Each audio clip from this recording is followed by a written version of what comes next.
Akira. He's got clout.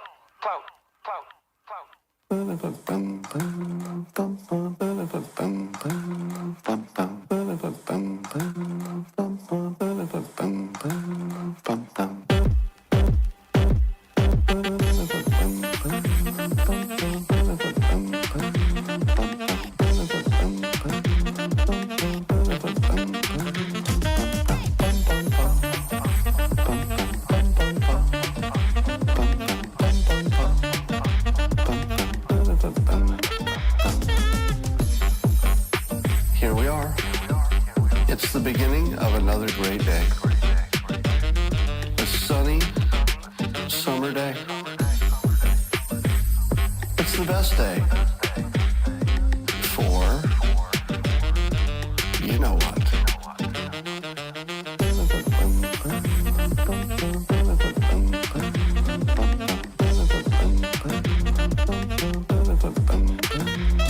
I'm going to read you a quote from Norm Macdonald.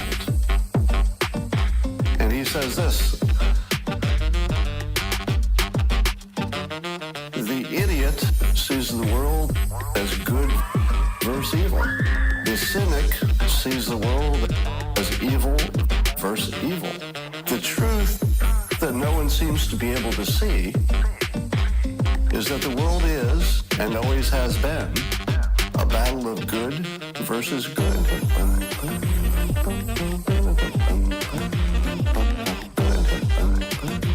Versus good. Versus good. Versus good. Wow. This is actually really profound. This is the situation we find ourselves in. There are not two sides in which one is good and one is evil. There are two sides in which one feels that it is good and it believes, incorrectly, that the other one is evil. But both sides are pretty sure that their version of the world is the good one. Wow. The world is, and always has been, a battle of good versus good. Versus good. Versus good. Versus good. Versus good. Wow. Wow. Wow. Wow. Wow. Wow.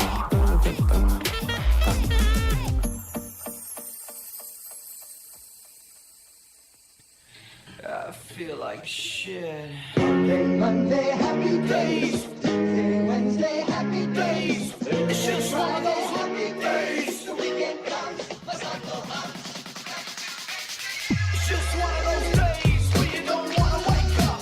Everything is everybody sucks. You don't really know why, but you wanna justify ripping someone's head off. No human contact, and if you interact, your life is on contract. Your best bet, Just knock it off, you scumbucket. it's just one of those days.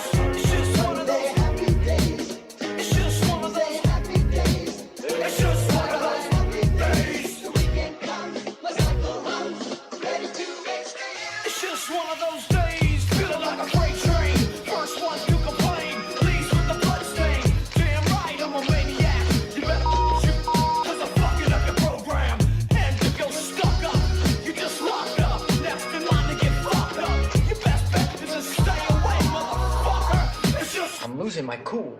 it's all about it. Happy days. It's just one of those, Happy days. it's just one of those days. The weekend comes, let's not go home. Ready to make stand. These days. Feel like shit. My suggestion is to keep your distance. 'Cause right now I'm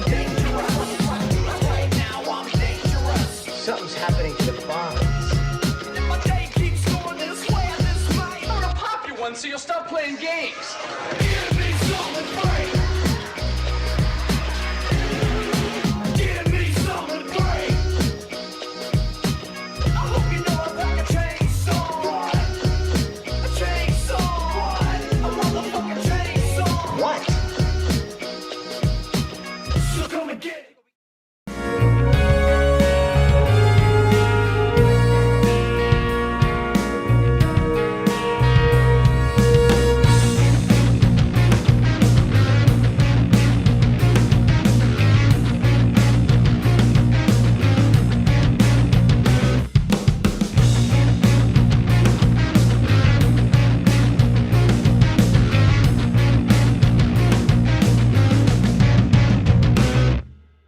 Sign everyone up.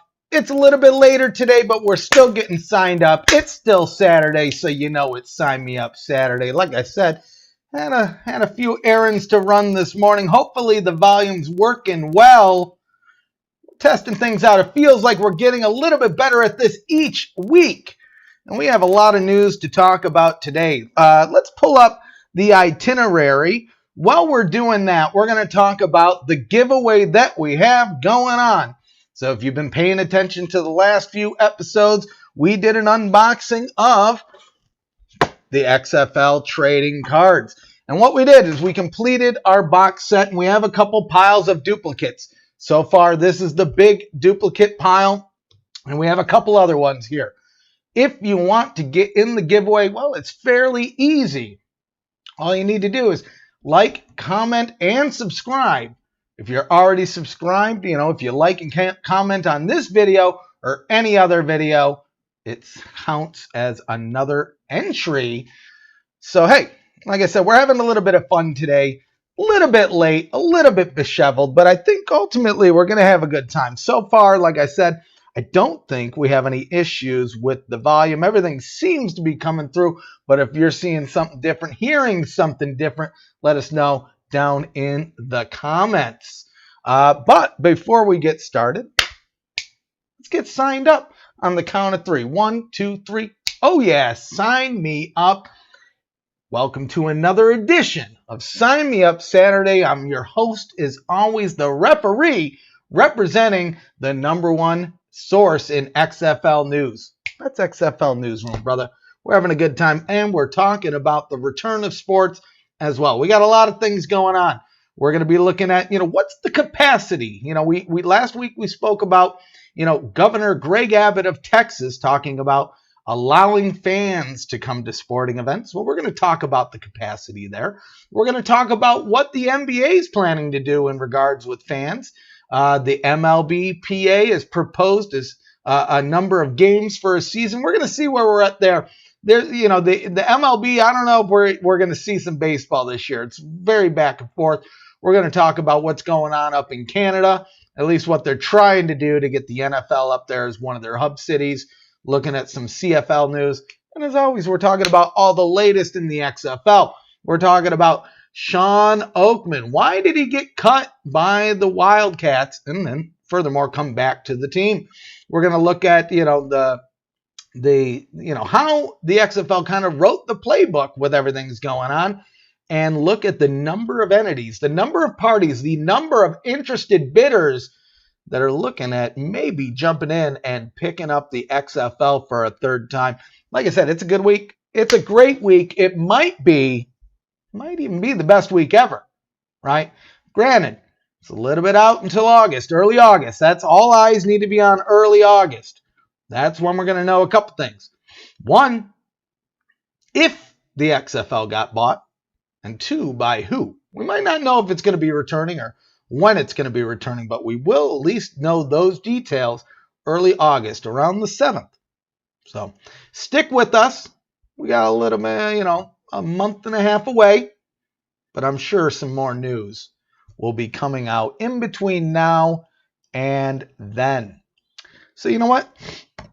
Let's just jump into the news. Let's jump right into this bad boy. Well, it might help if I hit the right button there. Let's move this camera down a little. Let's get some more of this pretty face in here. So, like we said, what is going on in Texas? We know that, Greg Abbott, the governor, said that they were going to allow fans at games, which kind of led to, some thoughts around, well, if that's the case, then it might be down to the leadership in each of these states on if or if not there will be fans in play. Now, again, the league is probably going to have final say and say, yes, we want fans or no fans, or we want to limit it like this. But this is what is happening here in the home state of XFL Newsroom. So Texas governor expects, so this is not necessarily a limitation, but expects 50% capacity for football games. So I'm sure you've heard by now, there's always political scuffleness, but, Anthony Fauci, Dr. Fauci, who has kind of risen to fame throughout the last few months with everything that's going on, has made a statement that it's going to be very hard for the NFL to bounce back without kind of being in like a bubble situation, meaning, looking at what the NBA is doing down in Orlando at the ESPN Wide World of Sports complex, right? They have all their teams in one location, no fans. It's kind of a bubble, right? All the trainers, none of those people are going to be really coming in and out of that location. But let's just take a look and see what the article has to say. And this is from Pro Football Talk. So Texas Governor Greg Abbott told athletic directors from the state's football bowl subdivision programs to expect 50% capacity at football games this fall. Okay. All right. So again, if he's telling them to expect it, then it sounds like that's going to be roughly his limitations. It stands to reason that the state's two NFL teams can expect the same. AT&T Stadium, home of the Cowboys, does not have an official capacity, with the team allowing that it can only seat up to 100,000 fans. The Cowboys led the league with an average home attendance of 90,929 last season. So I wouldn't expect that many this season, clearly, especially with half. NRG Stadium lists its capacity at 72,220, and the Texans ranked 9th in the NFL. So not too bad. What, second and ninth or first and ninth in the NFL with an average capacity of 71,793. Again, that's a lot of people in one place. It remains unknown what the NFL would do if some states allow fans or some states and others don't. So we kind of talked about that before. I think it probably will come down to the league. And maybe they'll experiment. Who knows? Texas plans to open the door to its teams playing in front of at least reduced capacities, Abbott said, via teleconference with 12 athletic directors this past Friday. Texas A&M athletic director Ross Bjork, and U of T director Chris Del Conte both recently had expressed optimism about being allowed to fill their stadiums to capacity. So not even 50%, fully to capacity. But the state's 7-day average of new daily confirmed cases continues to climb. I don't know if they talk about it in here, but yeah, so we're starting to see cases climb again, and clearly it kind of makes sense. Everybody's kind of out doing their own thing.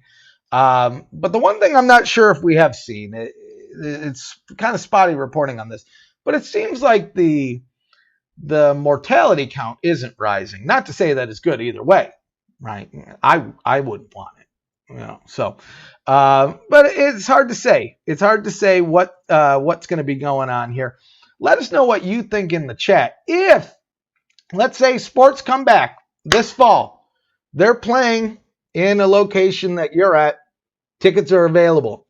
Are you going to go to the game? I don't know if I would. I might not. Probably depends on the situation. Depends on how the seating's done.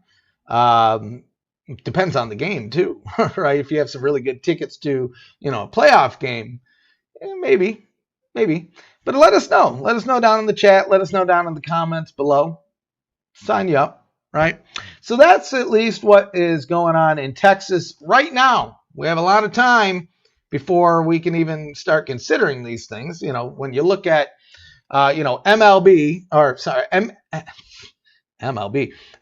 we're not even sure if they're coming back. NBA, they're going to be out in Orlando. Seems like no fans. MLS, same thing. Sounds like they're going to go to their home locations later in the season. So we'll see. We'll see. It's going to be interesting. It's going to be really strange too. I wonder if they change schedules around based on which states allow fans, right? Because it'd be really strange to see, you have a game based out of Texas. Might not be full to capacity, but you have half capacity fans rooting on their team. That's a heck of an advantage compared to, let's say, going to New York, where there's no fans or potentially no fans, right?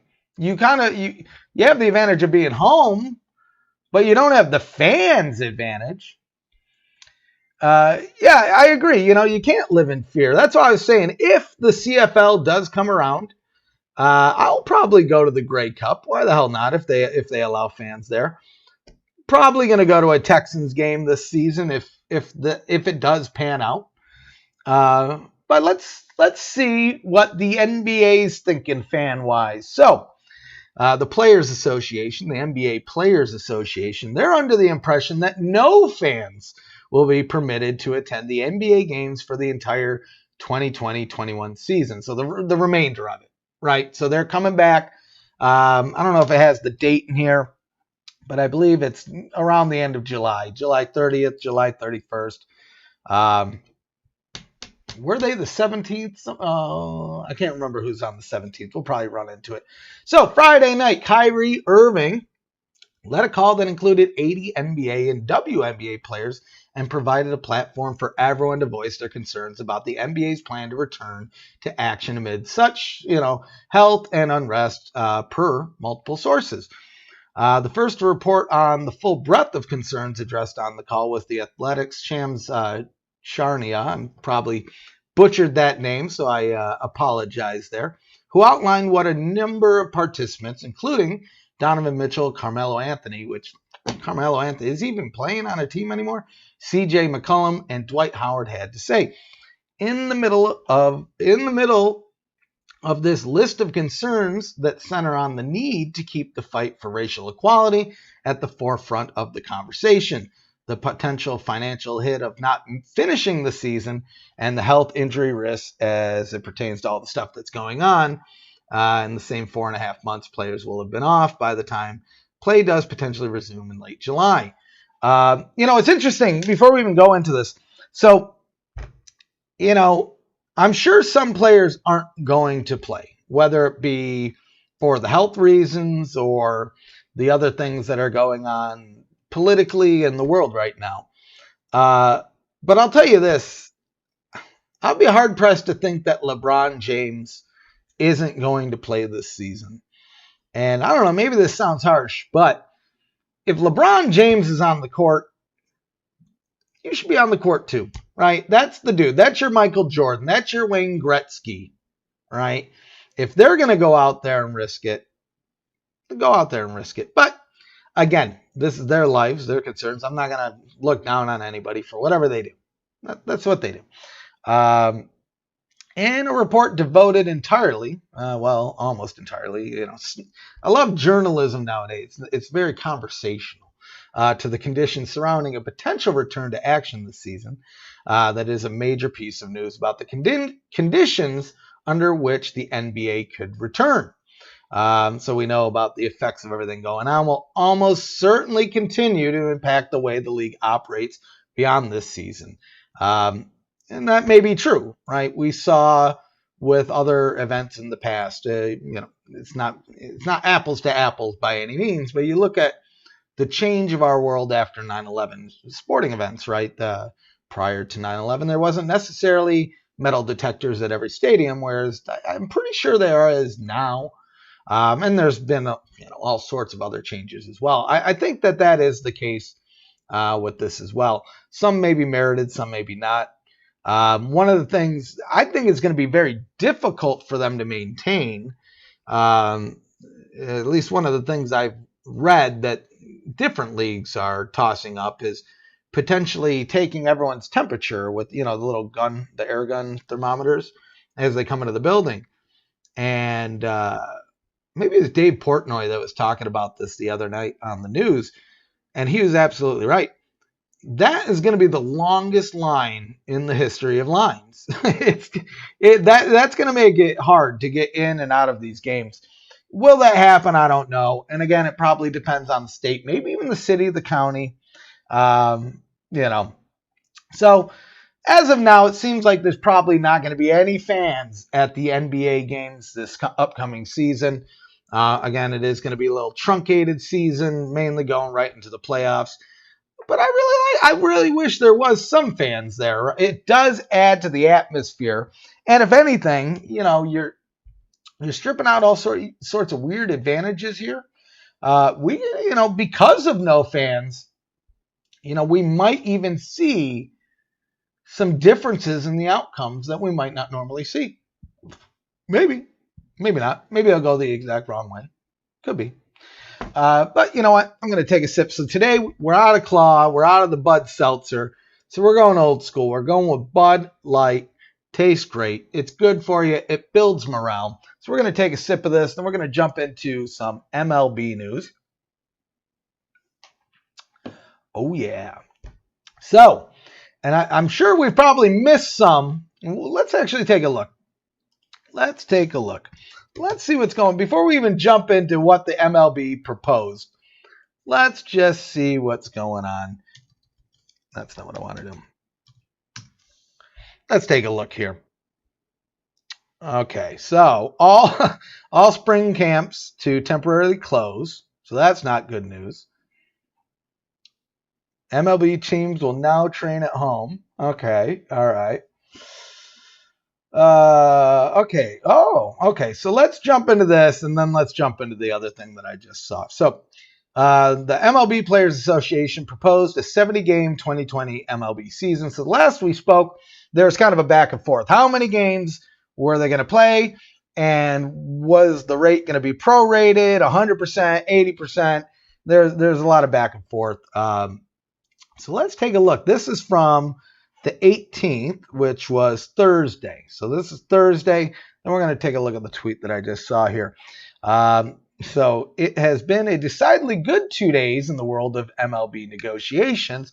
On Wednesday, the league reportedly made a proposal for a 60-game season that featured prorated pay for players, something the union has been asking for since talks began. While a deal is yet to be reached, there's clearly some progress being made. The Players Association took the next step Thursday with a counter proposal calling for a 70-game season. So 10 extra games equals a little bit more money, blah, blah, blah, blah. Tony Clark released the following statement Thursday afternoon. We delivered to Major League Baseball today a counter proposal based on a 70-game regular season, which, among a number of issues, included expanded playoffs for both 2020 and 2021, so next year. We believe this offer represents the basis for an agreement on resumption of play. Maybe. We'll see.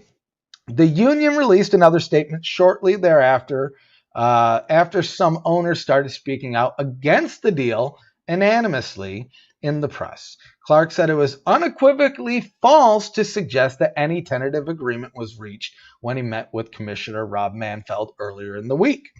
ESPN's Jeff Passan notes that the league is unlikely to accept this latest proposal, but there is middle ground and a deal could be close.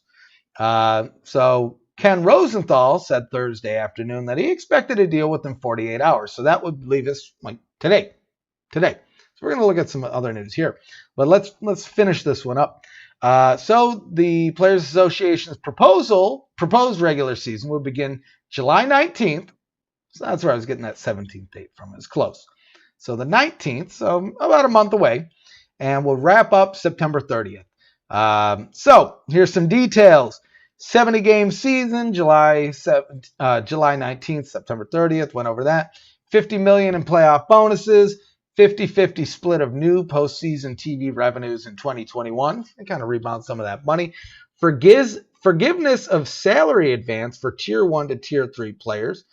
And this one's smart. Universal designated hitter, right? I think that's smart because especially if you're going to have this condensed season, you don't really want your pitchers out there batting. Mutual waiver of grievance. So just kind of, there's no issues on either side. knowing that the league likely needs around a week to get things up and running for a second spring training, which we just saw how that looks like it's going, and about 3 weeks for said spring training to take place, there really isn't much time left to argue over the number of games to be played this season. So they're saying they hope the common sense prevails and they meet in the middle at around 65. Again, more and more I'm starting to think we're not going to see an MLB season here. We'll continue. We know that the networks won't be paying top dollar for playoffs going more than just a day or two into November, and the fight to this point has mostly been about money, which we've talked about in the last couple weeks. All of this converges into a reality that says there really isn't much time for prolonged back and forth, and there hasn't been for a while. There hasn't been. This is to say the players' refrain of "tell us when and where" won't really have a when much longer.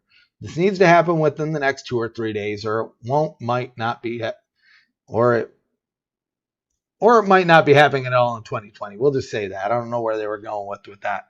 And I agree. I think we're closer to that point, especially we're at that 2-day point right now. Granted, some announcements can come out early next week. So we just read that. This is news from Thursday. This is the scuffle. It sounded, at least, CBS Sports was banking on, hoping on maybe the two sides meeting in the middle. They said, hey, look, they're going to need a couple weeks to get in that spring training. Well, as we just saw here, all the spring training camps are closed, all 30. So that's going to be a little bit of a roadblock in itself. But let's take a look at Ken Rosenthal. This is from yesterday. MLB has told the Players Association it will not make a counteroffer to the union's 70-game proposal. League talking with owners this weekend to discuss its next options moving forward. Last MLB offer, 60 games. Could try to implement in 50-odd range. So the number's going down, not up. No spring training facilities are open, at least temporarily. If it's true that they really needed this to happen in the next 2-3 days, I hate to say it, folks, I don't think we're getting baseball this year. I could be wrong. Let us know down in the comments. Do you want baseball? Whose side are you on here? Are you on the owner's side? Are you on the league side? Are you on the Players Association side? I think there's probably problems on both sides. I think the players are being a little stuffy. I understand the owner's got a lot of money. But man, I don't know. At this point, I'm not completely sold that we're going to see any baseball this year. And quite honestly, this could maybe lead into next year. If they're proposing things for 2020 and 2021, for all we know, this could lead into disputes for next year. This could go into, maybe a longer strike or holdout or whatever you want to call it than we maybe never anticipated. I hope not. I love baseball. One of the podcasters, American Noise, he used to do some stuff with us. Hopefully he'll do some stuff with us again in the future if the league comes back. But he's been on Twitter saying, somebody needs to make an alternative to Major League Baseball. And you know what? I think he's right. I think the audience is there. One of the things, let's see if we can find this real quick. So, yeah, let's take a look at this. I saw this earlier today. Oh, come on with your ad blocky. Get out of here. Okay, so, come on. What, USA Today? Give me a break here. Give me a flipping break with all your stuff going on. Is this just a video? So either way, so extra innings. This is a proposal, not just for this year, but for next year, of having a runner start on second base during extra innings. I hate that rule. I hate that gimmick. I really don't like that. I'm sure, you know what? There's probably a good reason why. Probably to keep the game shorter. So, since they're playing a condensed season, the guys aren't getting hurt for playing all sorts of extra innings. But man, I hate that rule. I really don't like that. That's too much of a gimmick. Dude, Paul, you're exactly right. Honestly, the less sports that play, the better it is for the XFL next season if they do indeed return. And I think that's going to be a big reason that some of these investors are jumping in. They're going to look at that and say, well, crap, if one of our biggest competitors, Major League Baseball, isn't playing, maybe the NCAA, maybe we don't even get a tournament next year. The XFL, they're in prime position, even if it is no fans, even if it is one location in a 12-week tournament. You're one of the very limited sports. People are already picking up on it. People already like the XFL. It wasn't a bummer like the original XFL. I like the original XFL, but it was way better. Way better. Let's head up north here. Let's take a look at our Canadian counterparts and see what they're doing to bring, or at least pave the way so they can be one of the hub cities for the NHL if they return. It seems like they're still moving forward. They're not having the issues that Major League Baseball is here. But Justin Trudeau, some people love him, some people hate him. But let's see what he's doing for the sport of hockey here. Prime Minister Justin Trudeau has opened the door for the NHL to operate one of its playoff hub cities in Canada. In his daily briefing Tuesday, Trudeau said that Canadian federal government is open to the NHL appointing a site in Canada for Phase 4 of the league's return to play plan, so long as it's allowed by local health authorities.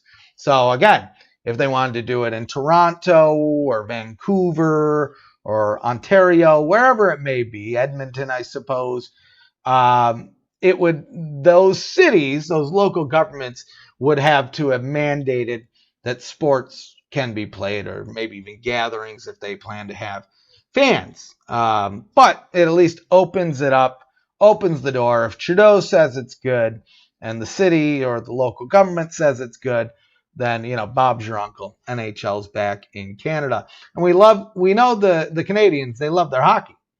I talk about this a lot. I grew up in the Detroit area, we were, a stone's throw away from Ontario. And you don't realize, when you grow up there, you just assume everybody loves hockey. Because everybody in those areas, they grow up playing hockey, they grow up watching hockey. Pretty much everybody is a hockey fan in that, at least in the Detroit area, up in Canada. I assume the Midwest and just the North in general. I now live in Texas, but prior to that, I lived in Arizona, and I was amazed. You don't even think about it. Well, the high school doesn't have a hockey team? Wow. Oh, Troy, Michigan, sign you up, dude. I grew up in Royal Oak, so we're like pretty much neighbors, dude. Sign you up. Midwest is the best. But yeah, everybody loves hockey up there. I moved out to Arizona, and Texas is kind of the same. Well, people like hockey in Houston because they used to have the Arrows. Funny enough, Gordie Howe used to play there as well. But let's see what Trudeau is doing here. We have indicated that we are comfortable with moving forward on an NHL hub in one of our 3 Canadian cities that are asking for it. So again, was that Toronto, Edmonton, Vancouver? Oh, asking for it. So let's see. Maybe it mentions it. Obviously, the decision has to be made by the NHL and the cities and the provinces in the jurisdiction. But Canada is open to it as long as it's okayed by the local health authorities. So we talked about that. So here are the cities. NHL has narrowed down its potential sites to 10 cities. Toronto, Edmonton, Vancouver, including Toronto, Edmonton, Vancouver. So I'm assuming those are the 3 that have asked for it. So maybe I got a lucky guess there.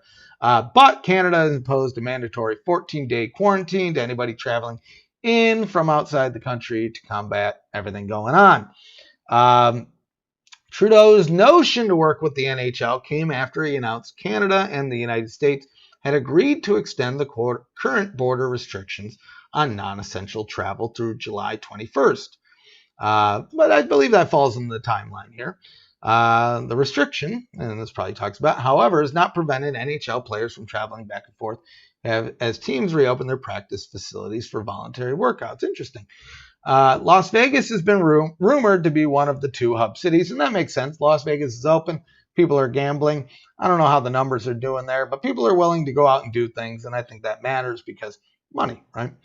Considering the league has previously indicated it would not allow a team to play at home, the Golden Knights and the rest of the Western Conference have to be located in the second city. Okay. That would put the East Conference, including the Rangers and Islanders, in Vegas. Interesting.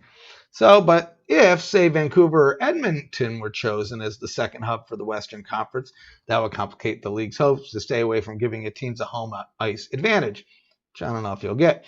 If Vegas is a hub city, the only Canadian city that's being considered by the league that would make sense is Toronto. I think it will probably be Toronto or Vancouver. So they're aiming to shift to Phase 3, the opening of training camps on July 10th, and it's still unsure when Phase 4 is coming.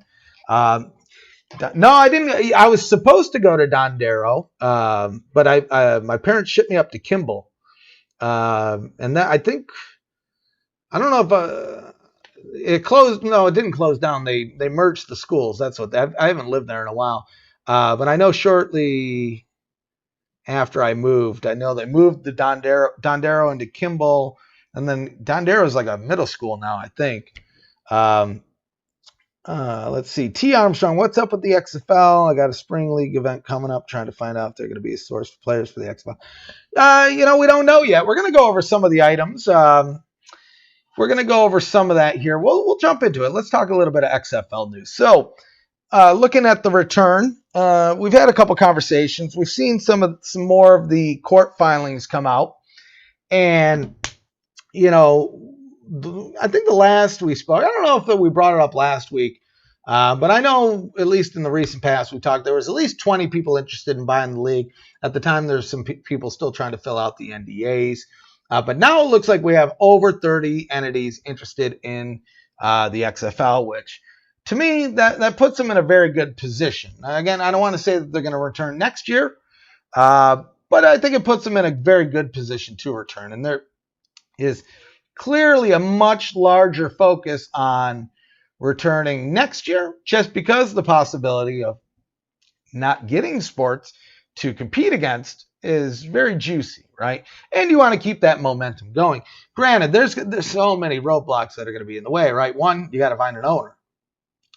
Two, I don't know what the situation is with the TV contracts, but I assume that's going to be another reason there's going to be a really big push for 2021 rather than 2022 is possibly they get those contracts stay in place, whereas instead, if it did 2022, they might have to renegotiate, which is probably not a situation you want to be in as a new owner.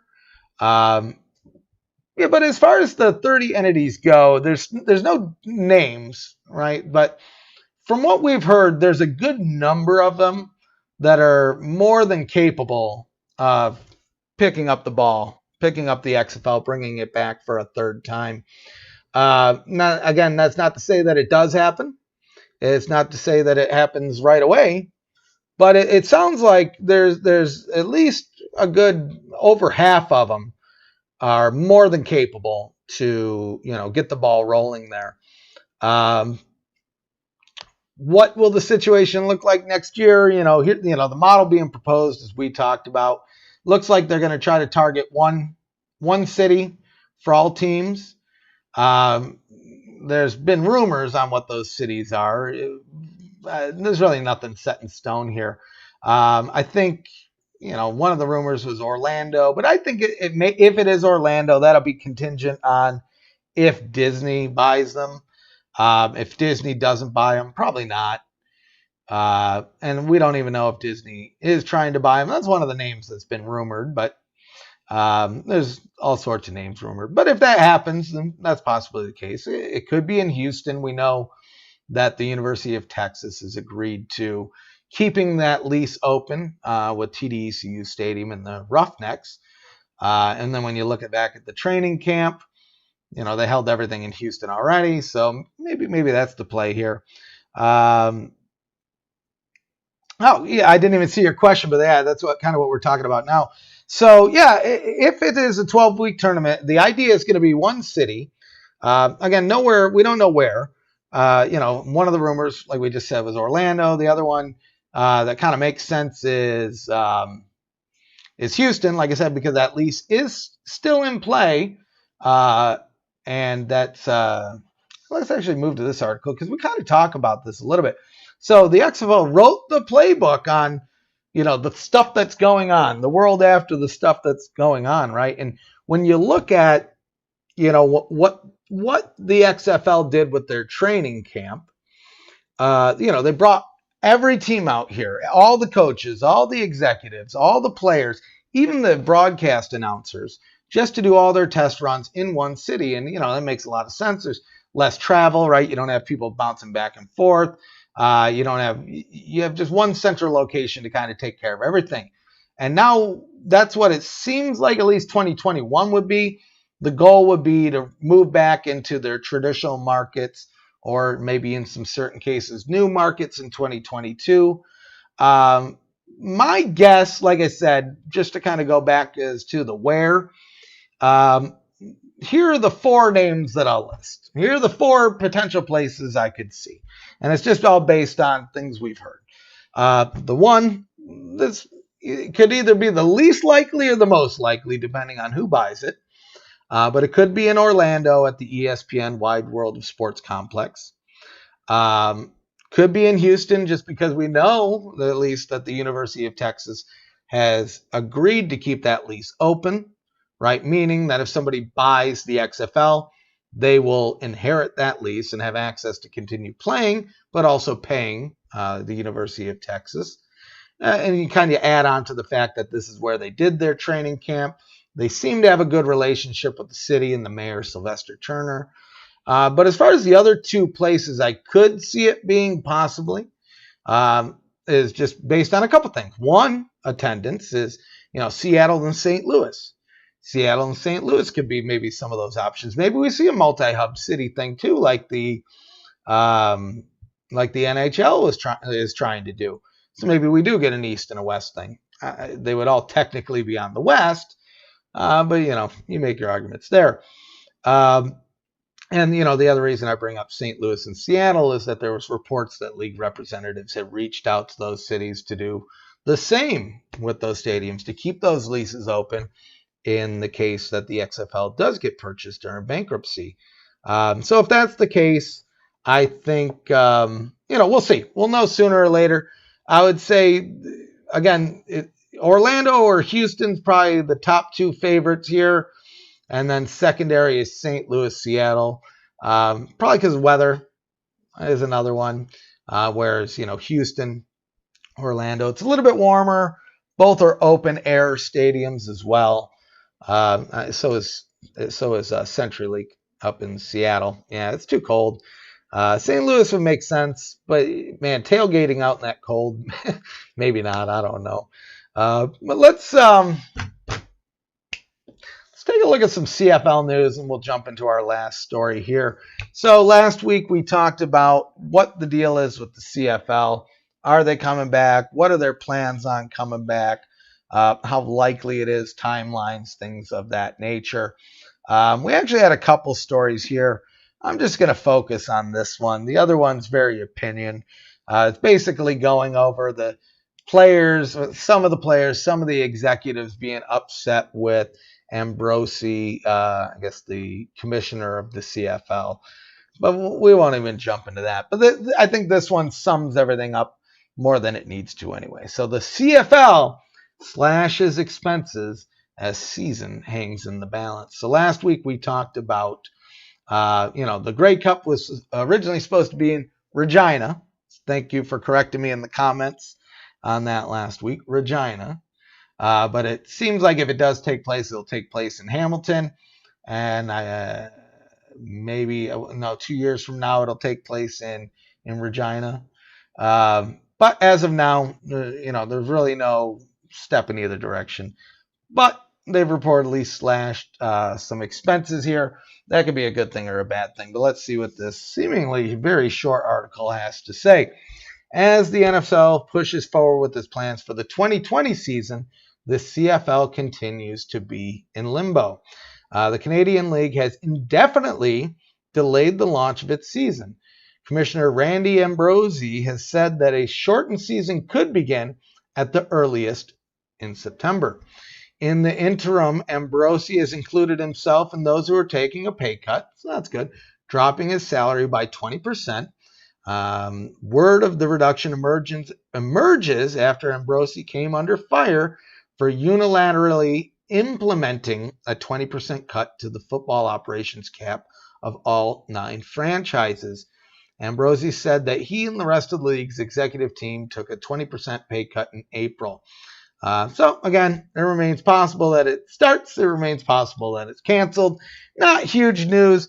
Never great to see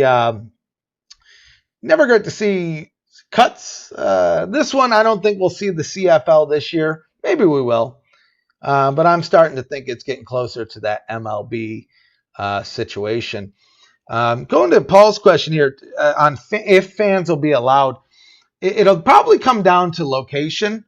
But, that being said, that could be one of the benefits to choosing Houston.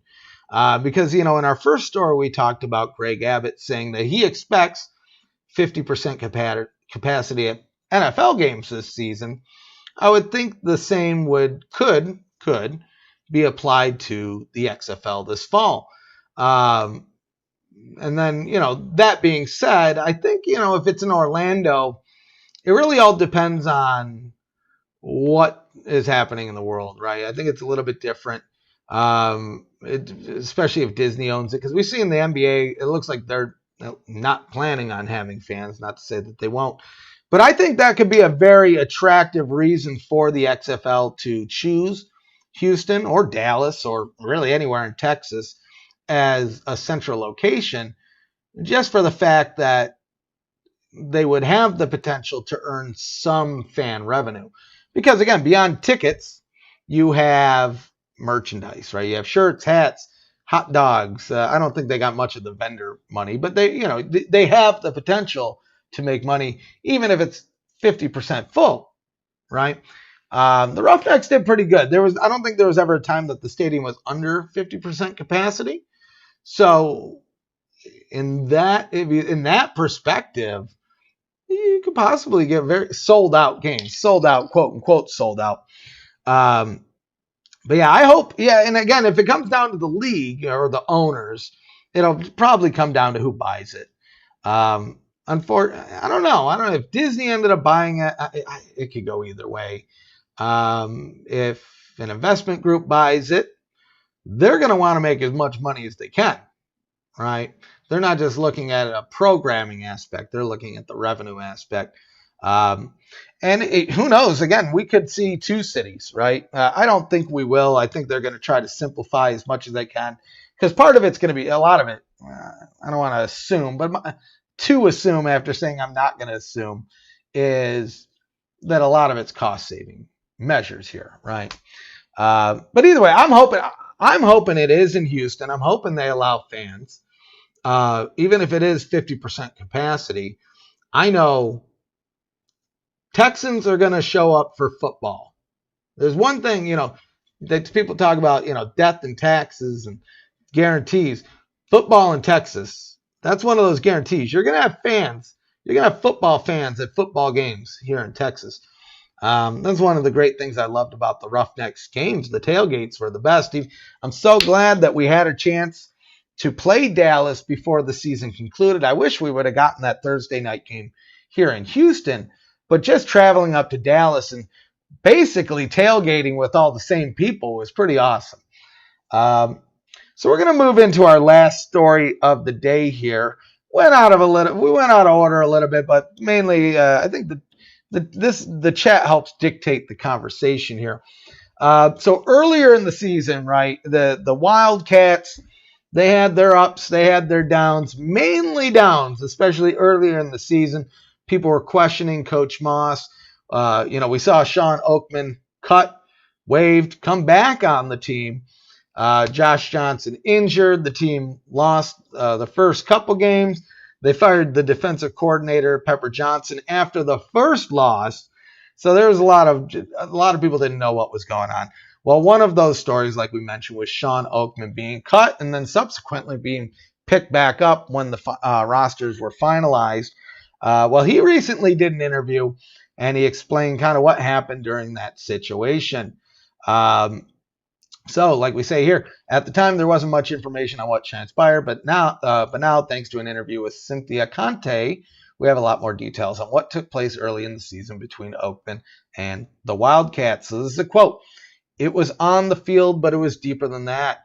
I had made a play on a player, and we were supposed to do two-hand touch, and in my head, I'm just going full speed. In my head, I had something to prove. I had a chip on my shoulder. All these guys have been playing football. I hadn't, and I'm still trying to get it. I'm still trying to prove that I am still that same person y'all seen in college," right? Everybody remembers, he went viral, right? Shawn Oakman. Let's see if we can pull that up here. Shawn Oakman viral. Just so if you don't know it, yeah. I'm sure you remember this. Everybody was talking about this picture. Everybody was talking about this picture the day after that game. But anyway, and then we know what happened. He was accused of sexual assault. He's since been acquitted. But then he lost his chance getting into the NFL, and things happened. Luckily, he got into the XFL, and it sounds like he's over in the CFL now, possibly if they come back. So let's take a look. So I grabbed a kid and tried to twirl, and the head coach didn't like that. So that day, he also tackled the quarterback and made another dumb play. That play was the burner.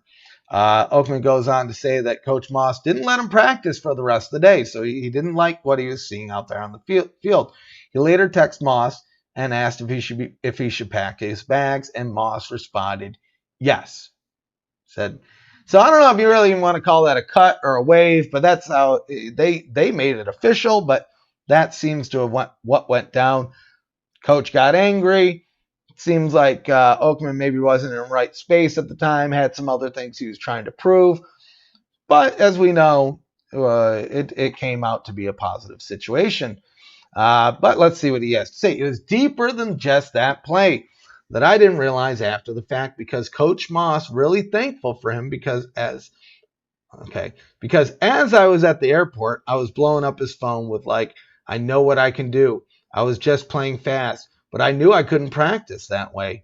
But Coach Moss finally reached back to me and was like, "Okay, I understand what you're saying, but now I want you to go to therapy. Get help with whatever you need to get help with, and he'll bring him back," which we saw. He did. So he went to therapy. He took Coach's advice. He blew up his phone. He realized he kind of screwed up his opportunity, got his chance back in the league. Made a few good plays out there as well. So it sounds like, at least in the interview, it mentions he was signed with the British Columbia Lions for the Canadian Football League. But as we just mentioned, their season's kind of in, nobody really knows what's going on with that. We saw Mikhail McKay. We saw actually maybe 5 or 6 guys get signed by the CFL that could possibly end up back in the XFL before they ever play a CFL game, depending on what happens with this upcoming season. And I hope so. There's so many guys. I want all of our guys back. Granted, we're not going to get all of them back. We're not going to get PJ Walker. We're not getting Jordan Te'amu. There's just certain guys that we're not going to get back. But I want as many of them as we can get. I want Cam Phillips. At least if we can get... Connor Cook was a legit quarterback for the Roughnecks. It's just he was unfortunate enough to have P.J. Walker as a teammate. So, even if Connor Cook stays with the league, I think him and Cam Phillips can make some moves there. I think it can still be a formidable team, especially if you bring June Jones back with the run and shoot. But that's really about it for this week. Like I said, we're doing the giveaway. We're going to announce it on July 4th, 4th of July. So I believe that's 2 weeks away. So all you got to do is be subscribed, like, and comment on any of the videos to get a chance to to be in that giveaway. But thanks for joining us. It's always a good time. It was a little bit late today. Like I said, I had a few errands to run, but we still had a good time. But before I let you go, if you didn't know, we're also on Facebook and Twitter. Shoot us a follow at XFL Newsroom for all the latest news. And since we're on YouTube, make sure you drop a like, comment, subscribe, and click the bell to see when we're dropping new videos. Some are going to be pre-recorded, some are going to be live, just like this one. So until next time, ooh, sign you up.